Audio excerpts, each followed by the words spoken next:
기도 가운데도 나왔지만 오늘이 12월 셋째 주입니다. 이제 한 주 남았습니다. 한 해가 거의 다 갔죠.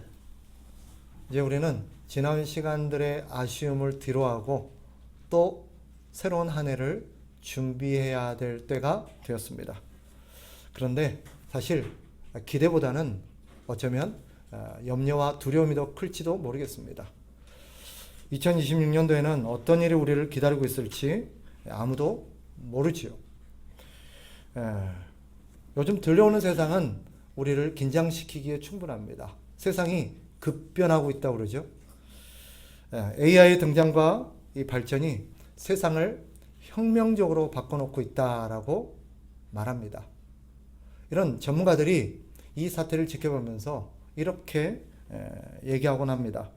AI가 우리의 일자리를 위협할 거다. 또 기후재난은 일상이 될 거다. 그리고 가짜와 진짜를 구별할 수 없는 세상이 될 거다. 그리고 어제는 정답이었는데 내일은 정답이 아닌 날이 올 거다. 그만큼 세상이 혁명적으로 바뀌고 있다는 거예요. 그러니까 사실 우리가 긴장하지 않을 수가 없죠. 더 걱정인 거는 뭐냐면 사실은 이런 학자들, 전문가들이 얘기한 이거 외에도 전혀 우리가 생각하지 못했던 우리 몇 년 전에 겪었던 코로나처럼 그런 팬데믹이 또 우리에게 언제 어떻게 닥칠지 그 외에도 어떤 변화들이 우리를 기다리고 있을지 예측이 안 된다는 거예요.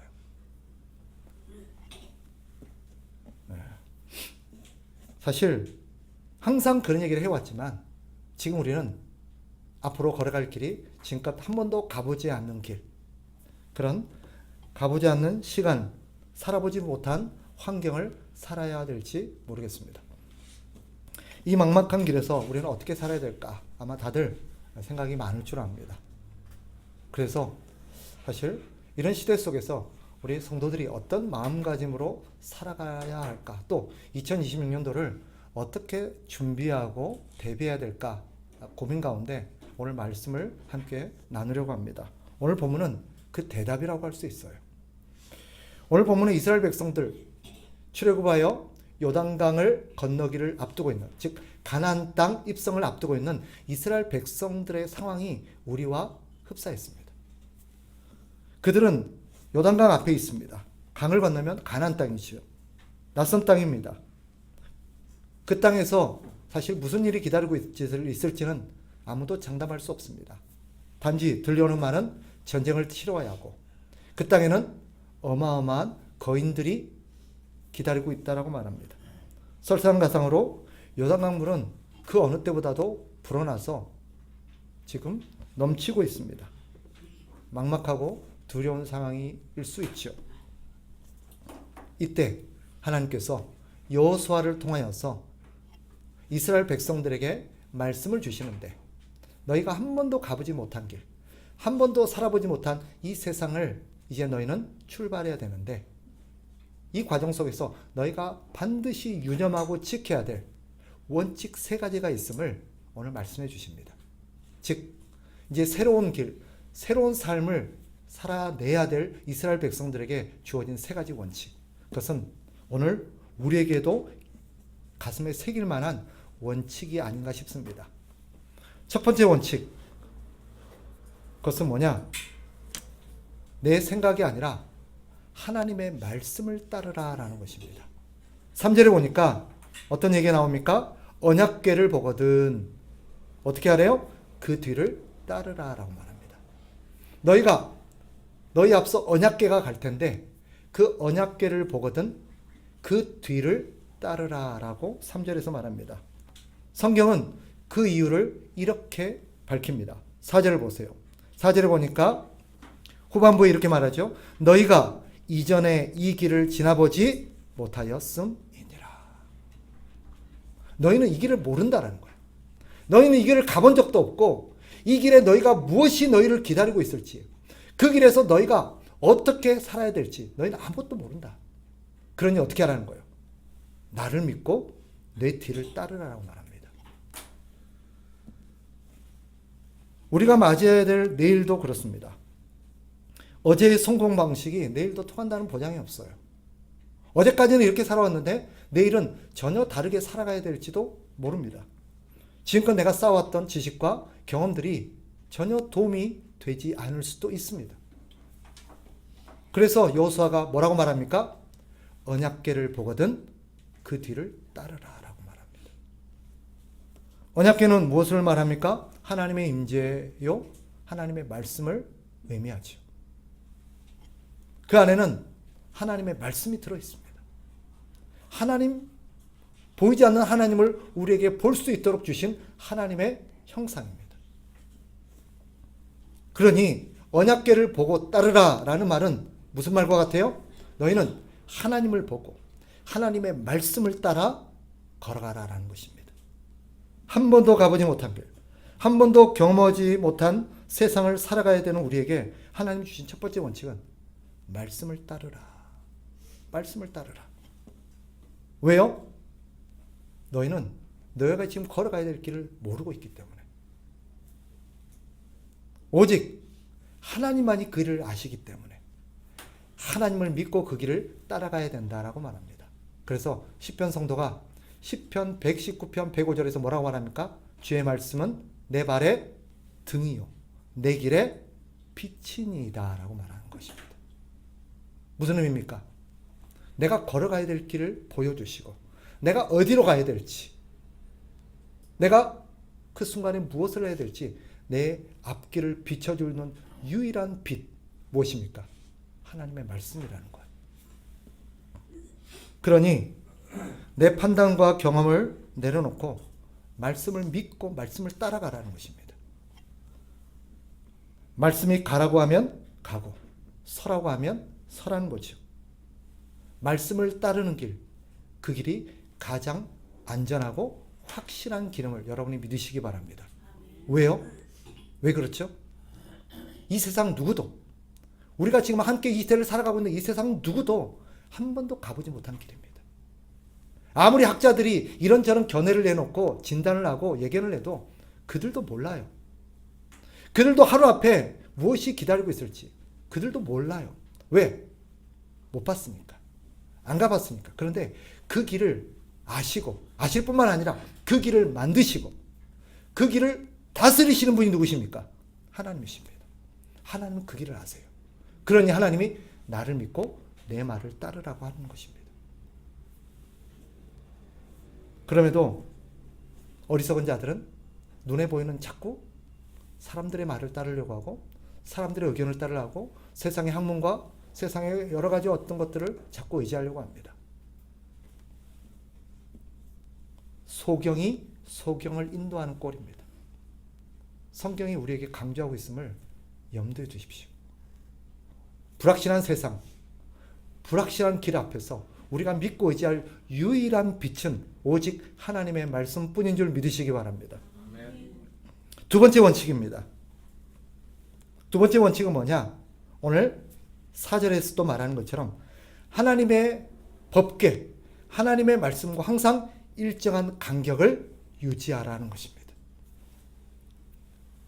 하나님은 언약궤를 따르되 그 사이 거리가 2000규빗쯤 되게 하라라고 4절에서 말합니다.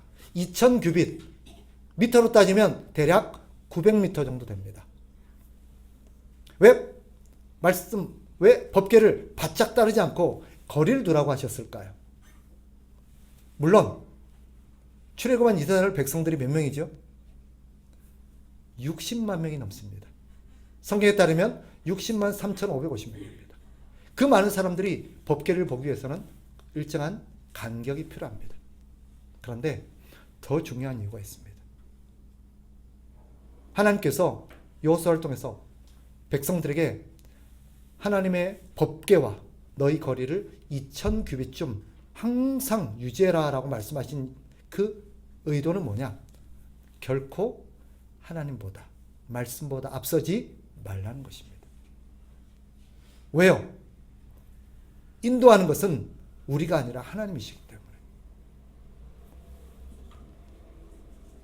우리는 불안하면 조급해지죠.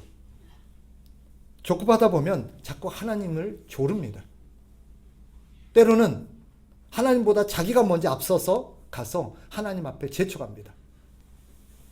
하나님이 앞서가고 하나님이 나를 인도하게끔 하는 게 아니라 자기가 앞서가서 하나님을 자꾸 끄집어 당겨요. 따라오래요. 자기가 하자는 대로 하재요. 여러분, 그것처럼 어리석은 게 없습니다. 우리는 몰라요. 그리고 대책도 없습니다. 성경이 우리에게 일정한 간격을 유지해라. 항상 하나님보다 앞서지 마라. 말씀보다 앞서지 말라. 라고 말씀하신 까닭이 무엇이겠습니까? 그것은 하나님이 가장 잘 아시기 때문이에요. 하나님보다 앞서면 우리는 반드시 실패할 수밖에 없기 때문이에요. 그럼 물어봅시다. 어떻게 하는 것이 하나님의 말씀을 항상 앞세우는 것입니까? 하나님의 말씀과 일정한 간격을 유지하는 걸까요? 그것은 여러 가지로 해석이 가능할 수 있겠지만 가장 근원적으로, 원칙적으로 항상 우리가 먼저 결정하지 말고 뭔가를 결정해야 될 때 먼저 결정하지 말고 하나님 앞에 기도하고 하나님의 뜻을 구한 후에 결정하라는 것입니다. 우리가 뭔가를 결정해야 될 때가 있어요. 그럴 때 내 생각대로, 내 경험대로 덥석 결정하고 하나님, 이렇게 결정했으니 하나님 도와주세요. 하나님, 나 이것 좀 같이 따라와 주세요. 그렇게 하지 말고 하나님, 이런 문제가 발생했고 이런 일을 결정해야 될 때가 되었습니다. 하나님 어떻게 해야 되겠습니까? 하나님께서 가르쳐 주십시오. 하나님이 내 길을 인도해 주십시오. 하나님께 묻고 하나님의 응답을 기다리고 하나님께서 주시는 응답을 가지고 나아가라는 것입니다. 그러니 어떻게 해야 돼요? 일정 기간을 하나님 앞에 말씀을 가지고 기도해야 되는 것입니다. 말씀을 읽을 뿐만 아니라 우리는 항상 하나님의 말씀을 따라가야 되기 때문에 어떻게 해야 돼요? 말씀을 항상 읽어야 돼요. 매일매일 읽어야 됩니다. 왜? 매일매일 우리는 새로운 삶을 살아야 되기 때문에. 그래서 가급적 아침마다 하나님의 말씀을 읽는 게 좋습니다. 그러나 우리가 중요한 결정을 해야 되거나 어떤 선택을 하거나 어떤 길을 걸어갈 때 우리는 하나님 앞에 기도하고 하나님의 뜻을 구해야 합니다. 내가 먼저 결정하지 말고 하나님 앞에, 하나님 어떻게 하는 게 좋겠습니까?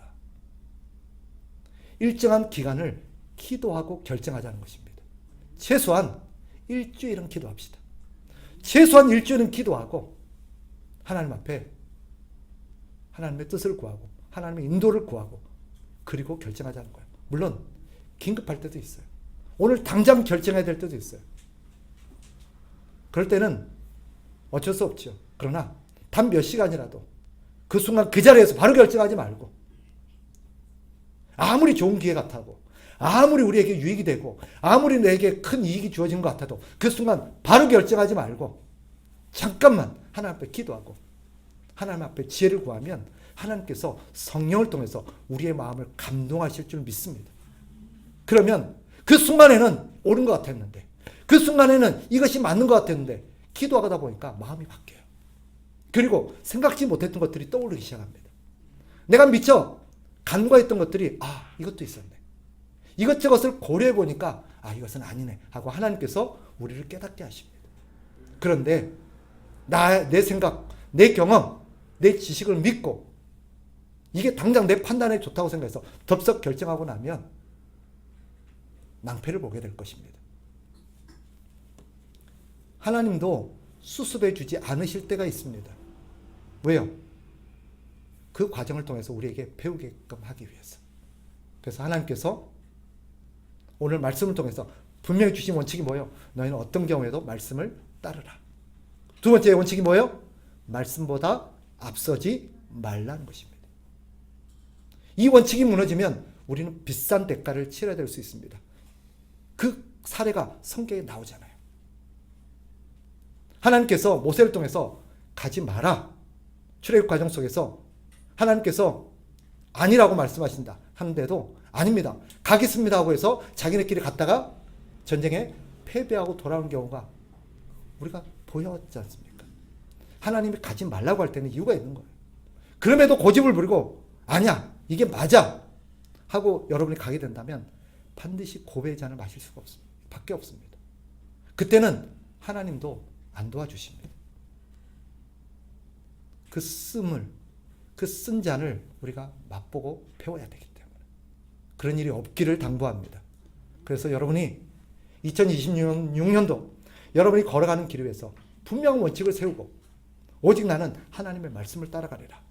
이 불확실한 세상 속에서 가장 확실하고 안전한 가장 좋은 길로 인도하시는 하나님의 말씀을 따르라는 결심을 가지고 하나님의 말씀을 따라 가되 말씀보다 앞서지 않는 여러분이 되기를 축복합니다. 세 번째 원칙입니다. 세 번째 원칙, 자신을 성결하게 하라는 것입니다. 한번 따라합시다. 자신을 성결하게 하자. 자, 오늘 본문을 보면 내일이면 이제 요단강을 건너야 합니다. 요단강을 건너면 무슨 일을 겪게 됩니까? 가나안 족속이 기다리고 있고 그들과 전투를 해야 됩니다. 거기에는 거인족도 있습니다. 자, 무엇을 준비해야 될 것 같습니까? 상식적으로 생각하면 칼을 갈고 식량을 비축하고 전투 전략을 세우고 여러 가지 기술들, 전술들을 연구해야 합니다. 그런데 오늘 하나님은 여호수아를 통해서 뜻밖의 얘기를 하십니다. 그런 준비를 하나도 말씀하지 아니하시고 뭘 하라 그래요? 너희 자신을 성결하게 하라. 깨끗하게 하라고 말합니다. 왜 그럴까요? 이것이 중요합니다. 이 전쟁의 승패는 누구에게 달렸습니까? 하나님께 달렸습니다. 하나님은 성경을 통해서 수없이 말씀하셨습니다. 전쟁은 누구에게 속해 있다? 여호와께, 하나님께 속해 있다. 이 전쟁에 이기고 지게 하시는 분이 누구시다? 하나님이시다. 그런데 그 하나님이 어떤 사람을 쓰시느냐? 깨끗한 사람, 성결한 사람을 쓰십니다. 아멘? 하나님이 쓰시는 것은 능력이나 스펙이 아닙니다. 깨끗한 사람을 쓰십니다. 디모데후서 2장 21절, 누구든지 이런 것에서 자기를 깨끗하게 하면 귀 쓰는 그릇이 되어 거룩하고 주인의 쓰심에 합당하며 모든 선한 일에 준비함이 되리라. 우리가 이 세상을 살아가고 2026년도를 준비하고 새로운 전쟁, 우리 삶을 전쟁이라고 그러잖아요. 새로운 전쟁, 새로운 길에서 우리가 가장 신경을 쓰고 가장 노력해서 준비해야 될 것은 스펙을 갈고 닦는 게 아니라 우리 자신을 깨끗하게 가꾸는 것입니다. 왜요? 하나님이 우리와 함께 하시고 하나님이 그런 사람과 함께 하시고 하나님이 그런 사람을 사용해서 역사하시기 때문입니다. 오늘 본문을 보세요. 5절 하반절에 이렇게 말씀하시죠. 그 이유를 내일 찾으셨어요? 내일 너희 가운데 무슨 일을 행하시리라? 기이한 일을 행하시리라. 누가요? 하나님이 하십니다. 이스라엘 백성들이 하는 게 아니에요. 이 전쟁, 이 역사, 요단강을 가르고 요단강을 건널 뿐만 아니라 여리고성을 물리치고 아이성을 물리치고 가나안을 정복하고 이 모든 놀라운 역사를 하실 분은 이스라엘이 아니라 여호와 하나님이신 줄 믿으시기 바랍니다. 그런데 그 하나님이 이 일을 누구를 통해서 하실까요? 예, 깨끗한 사람, 거룩한 사람을 통해서 하십니다. 기적은 하나님이 이루시는 역사입니다.